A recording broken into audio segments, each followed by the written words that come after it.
বাংলাদেশের মুসলিম মেয়েদের জন্য বিশাল একটা দুঃসংবাদ বা বিশাল একটা খারাপ নিউজ ঘুরপাক খাচ্ছে বর্তমান। সেটা লিখেছেন শায়েখ আহমদুল্লাহ। কারণ বাংলাদেশের এই মুসলিম মেয়েদেরকে প্রেমের ফাঁদে ফেলায় ধর্ষণ করছে এই হিন্দু সম্প্রদায়ের কিছু লোক।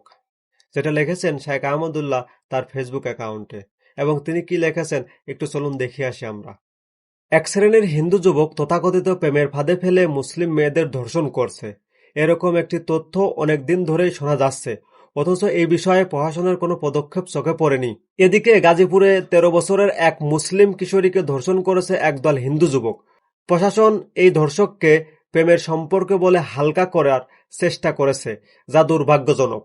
এই জায়গায় তিনি কিন্তু আরেকটা গুরুত্বপূর্ণ কথা দিয়েছেন, সেটা হলো যে ১৩ বছর বা ১৬ বছরের একটা মেয়ে যদি বিয়ে হয় তাহলে সেটা বাল্যবিবাহ হয়।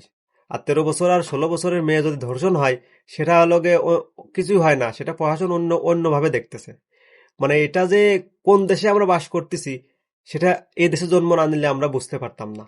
এজন্য বলবো আপনারা আপনার মেয়েকে বোনকে সাবধান করবেন। একটু পারলে শায়েখ আহমদুল্লাহর পেজে যে আপনারা ভালো করে একটু পড়ে দেখতে পারেন। সবাই ভালো থাকবেন, সুস্থ থাকবেন। আসসালামু আলাইকুম ওয়া রাহমাতুল্লাহ।